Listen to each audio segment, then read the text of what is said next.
Hello guys, welcome back to RR Digital Dynasty. ఈ రోజు నుంచి ప్రతి వారం ప్రతి Saturday or Sunday tech news అయితే మొదలు పెడదాం. ఇది షార్ట్స్లో రావచ్చు, లాంగ్ వీడియోస్లో కూడా రావచ్చు. నేను ఇంతకుముందు షార్ట్స్లో కూడా కొన్ని టెక్ న్యూస్ అయితే చేశాను, బట్ లాంగ్ వీడియోస్లో ఇదే ఫస్ట్ టెక్ న్యూస్ అనమాట. So let start our today's episode 1 of long video tech news. First news వచ్చేసరికి మన యాపిల్ కంపెనీ నుంచి యాపిల్ ఐఫోన్ 17 లాంచ్ డేట్ అయితే కన్ఫర్మ్ చేసింది. సెప్టెంబర్ 9, 2025 యాపిల్ లాంచ్ డేట్ అయితే కన్ఫర్మ్ చేసింది.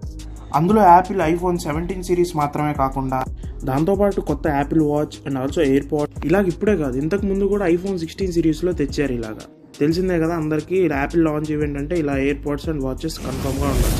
సెకండ్ న్యూస్ వచ్చేసరికి ఎలాన్ మస్క్ దగ్గర కట్టప్ లాంటి ఒక వెన్నుపోటుదారు ఉన్నాడనమాట. అట్లాంటి కట్టప్ ఇక్కడ ఈ ఫోటోలో ఎలాన్ మస్క్ ఎదురుగా మాట్లాడుతున్నాడే అతను ఘనకార్యం చేశాడనమాట. ఆ ఘనకార్యం ఏంటంటే, ట్విట్టర్ ఏ ఉంటుంది కదా, వాళ్ళ దగ్గర ఇంజనీర్ ఉంటాడు. ఆ ఇంజనీర్ దగ్గర సీక్రెట్ దొంగలించి వాళ్ళ ఓపెన్ ఏఐకి ఇచ్చాడు అనమాట. అందుకే మస్క్ వాళ్ళ మీద కేసు వేసాడు.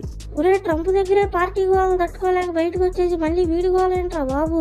గోల కాదురా బాబు, అది వెన్నుపోటు. ఇక థర్డ్ న్యూస్ వచ్చేసరికి ఫ్రాన్స్ అండ్ జర్మనీ నుంచి. ఫ్రాన్స్ అండ్ జర్మనీ వాళ్ళకి అమెరికా వాళ్ళు ఒక వార్నింగ్ ఇచ్చారనమాట టెక్నాలజీకి సంబంధించి కొన్ని రూల్స్ గురించి. But France and Germany America warning కి లొంగలేదు.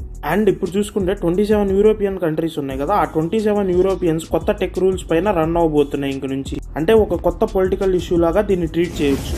నెక్స్ట్ ఇంకా ఫోర్త్ న్యూస్ వచ్చేసరికి ఎన్విడియా సీఈఓ ఉన్నాడు కదా, అదే మన జెన్సెన్ హాంగ్, ఆయన చెప్తున్నాడు అనమాట, ఏఐ వల్ల ఫ్యూచర్లో మనం 4 రోజులు మాత్రమే పనిచేసి రెస్ట్ డేస్ ఎక్కువ ఎంజాయ్ చేసుకోవచ్చు అని. అంటే అతను చెప్పిన దాని ప్రకారం ఏఐ ద్వారా మనం ఓన్లీ 4 days వరకు వర్క్ చేసుకోవచ్చు. బికాజ్ వీళ్ళ కంపెనీలో Saturday and Sunday week offs అనమాట. అలా కాకుండా ఈసారి నుంచి ఏఐ ఇంకా మెరుగుపడితే Friday, Saturday and Sunday holidays అయితే ఉంటాయి అనమాట. దీని మీద మీ ఒపీనియన్ ఏంటి కింద కామెంట్ సెక్షన్ లో చెప్పండి. అండ్ ఫిఫ్త్ న్యూస్ వచ్చేసరికి ఇక్కడ 23-year-old కుర్రాడు కనిపిస్తున్నాడు కదా, ఈ అబ్బాయి వచ్చేసరికి 3.36 crore ప్యాకేజ్ ని వదిలేసి మెటాలో జాయిన్ అయ్యాడు అనమాట. ఆరిజిన్ అనే కంపెనీ నుంచి మెటాలో జాయిన్ అయ్యాడు. దీన్ని బట్టి అర్థం చేసుకోవచ్చు, మన తోటి జనరేషన్ ప్యాకేజెస్ మీద కాదు, ఫ్యూచర్ ఏ కంపెనీకి అయితే ఎక్కువ గ్రోత్ ఉంటుందో ఆ కంపెనీకే వెళ్తారని. అరే ఉద్యోగం వస్తే చాలరా బాబు అనుకుంటున్న ఈ రోజుల్లో 3.36 కోట్ల ఉద్యోగం వదిలేశారు. Next coming to our sixth news. ఈ న్యూస్ వచ్చేసరికి మన చైనా వాళ్ళ గురించి అనమాట. చైనా వాళ్ళు యుఎస్ లాగా ఆర్టిఫిషియల్ జనరల్ ఇంటెలిజెన్స్ ఇలాంటి వాటిపైన కాకుండా ప్రాక్టికల్ గా అగ్రికల్చర్, హెల్త్ కేర్, మ్యానుఫ్యాక్చరింగ్ లాంటి రియల్ లైఫ్ ఫీల్డ్స్ లో ఏఐ యూజ్ చేస్తున్నారు అనమాట. అంటే వీటి వల్ల ఏమవుతుందంటే అగ్రికల్చర్, ఫార్మింగ్ అనేది ఇంకా కొంచెం మెరుగ్గా, ఈజీగా అవుతుంది అనమాట. మన చైనా వాళ్ళ గురించి తెలిసిందే కదా, మనకి ఇక్కడ ఉన్న ఒరిజినల్ ప్రోడక్ట్ ని డూప్లికేట్ చేసి ఒక 10 minutes లో ఇచ్చేస్తారు. అంటే వీళ్ళు కూడా ఏం చేస్తున్నారంటే ఇప్పుడు ఆర్టిఫిషియల్ ఇంటెలిజెన్స్ యూజ్ చేసి అగ్రికల్చర్ మీద, ఫార్మింగ్ కి వీటికి యూజ్ చేస్తున్నారు అనమాట. సో దీని వల్ల ఏమవుతుందంటే మనకి ఫార్మర్స్ ఉంటారు కదా, ఫార్మర్స్ పనిని డూప్లికేట్ చేసినట్టు అవుతుంది అనమాట.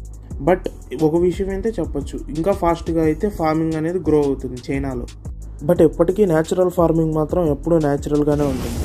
Coming to our seventh news, మళ్ళీ యూఎస్ వాళ్ళ గురించి. యూఎస్ లోని FTC అంటే ఫెడరల్ ట్రేడ్ కమిషన్ వాళ్ళు పెద్ద టెక్ కంపెనీస్ కి ఒక వార్నింగ్ అయితే ఇచ్చారు. ఇది నేను ఇందాక నెంబర్ 2లో చెప్పిన న్యూస్ కి కంటిన్యూషన్ లాగా ఉంటుందన్నమాట. ఇది దేని గురించి అంటే ఎన్క్రిప్షన్ వీకెండ్ చేయమని చెప్తున్నారు వీళ్ళు. అంటే మన ప్రైవసీ డేటాని లీక్ చేయమని చెప్తున్నారు. అలా చేస్తే ఏమవుతుందంటే మనం ప్రైవేట్ గా పెట్టిన మెసేజెస్ అన్ని వాళ్ళకి కనిపిస్తాయి అనమాట. అంటే మనం సేవ్ చేసుకున్న పాస్వర్డ్స్ అండ్ ఆల్సో ఏమన్నా కీస్ లాంటివి ఉంటే, సెక్యూరిటీ కీస్ ఇట్లాంటివి మనం ఏమన్నా సేవ్ చేసి పెట్టుకుంటే అది ఎన్క్రిప్షన్ ఫామ్ లో లేకుండా డీక్రిప్ట్ అయ్యి వాళ్ళ దగ్గరికి వెళ్తాయి. సో అలాగా వాళ్ళకి కనిపించేటట్టు మనకి ప్లాన్ చేశారనమాట. సో అక్కడ ఏమైందంటే గొడవ వచ్చింది. ఆ గొడవ గురించే ఈ న్యూస్.